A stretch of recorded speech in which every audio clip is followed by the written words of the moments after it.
Hey guys 30 days 30 blogs it's day 12। चलिए जी, तो आज शहरी में ज़्यादा कुछ खाने का मेरा मूड नहीं था, तो मैंने दही और पराठा खाया था, वो भी आधा। चाय और दूध रखी हुई थी, फिर मम्मा ने फटाफट से आके पराठे वगैरह बनाए। टाइम कम होता जा रहा है, जल्दी जल्दी सारी चीज़ें करनी होती हैं। और सालन भी था, मम्मा इन लोगों ने सालन खाया। खैर मेरा मूड नहीं था, तो मैंने सिर्फ दही और पराठा खाया था। फटाफट से फिर मैंने चाय निकाली, फिर हम सहरी करने बैठ गए।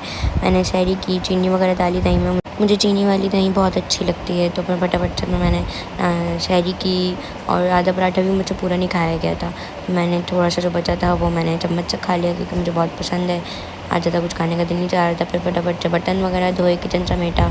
अज़ान से पहले, अज़ान भी जल्दी हो जाती है, तो नियत की, पानी पिया, इसके बाद नमाज़ अदा की, कुरान पाक पढ़ा और फिर मैं सो गई। सो के फिर मैं ज़ोहर में उठी, मैंने फिर ज़ोहर की नमाज़ पढ़ी, थोड़ा सा कुरान पढ़ा। आज मैं शरबत बनाई थी, जेली वाला, दूध वाला बनाई थी शरबत, तो उसमें मैंने जेली और तुख मलंगा डाला था। तो मैंने जो है वो जेली बना के उसको प्लेट में फ्रिज में रख दिया था, ताकि ठंडी हो जाए, उसको पीसेस करने में आसानी हो। साथ ही फिर मैं पकौड़ों वगैरह के लिए सारा सामान कटने बैठ गई थी। आज थोड़ा सा बटना था 3-4 जगह, तो मैंने सबसे पहले आलू के बीते वगैरह कट के, फिर पकौड़ों के लिए, प्याज वाले पकौड़ों के लिए आलू काटे, प्याज काटी, और इसके बाद हरी मिर्चें और पालक वगैरह सारी चीज़ें काट के, आज मम्मा ने कहा था हरी प्याज डालूँगी मैं, तो मैंने हरी प्याज भी काट दी थी थोड़ी सी।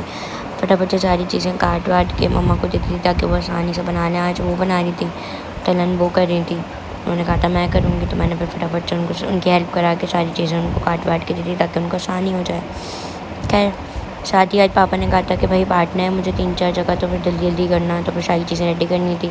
काट वाट के मम्मा को दिया। उसके बाद मैंने शरबत बनाने खड़ी हो गई। पहले मैंने जो चाशनी बनी हुई थी उसके अंदर रूह अफ़ज़ा डाल के उसे अच्छे से मिक्स कर लिया है। इसके बाद मैंने किचन से दूध और वो ले आई थी चिया सीड्स, तो मैंने सबसे पहले चिया सीड्स ऐड किए। इसके बाद मैंने दूध डाल दिया।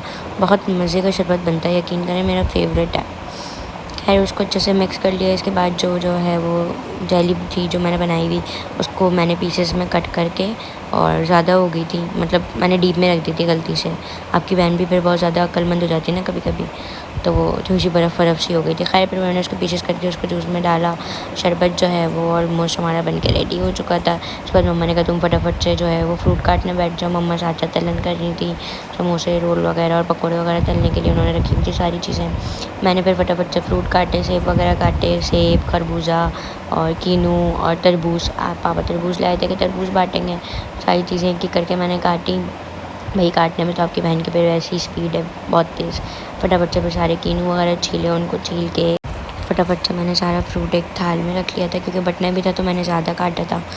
तो साथ ही साथ बाबा भी आ गए थे, टाइम हो गया था, तो मम्मा तलन कर रही थी, उनकी तलन चल रही थी, समोसे रोल वगैरह तल चुकी थी और पकोड़े वगैरह तलनी थी। तो फिर तरबूज काट लिया मैंने फ्रिज से निकाल के। तरबूज जो है ना वो, आप अगर तरबूज खा लो इफ्तारी में, तो फिर पानी इतना पीने की ज़रूरत नहीं पड़ती। खैर फिर मैंने सारा फ्रूट एक थाल में करके इकट्ठा करके रख दिया। फ्रूट मेरा सारा जो है वो ऑलमोस्ट कंप्लीट हो चुका था काट के, और साथ ही मम्मा मिर्चें वगैरह तल रही थी और पकोड़े रह गए थे, तो उन्होंने एक एक करके सारी चीज़ें तली, आलू की कतलियाँ वगैरह सब तला। मैं फिर पापा के साथ बॉक्स बनाने बैठ गई थी बांटने के लिए, वो एक एक करके बॉक्स बना रहे थे। फिर मम्मा ने पकोड़े वगैरह फटाफट से डाले, पापा इफ्तारी देने चले गए। मैंने सारी चीज़ें टेबल पे रख दी। अज़ान हुई, रोज़ा खोला, इफ्तारी की, सारी चीज़ें खाई एक एक करके।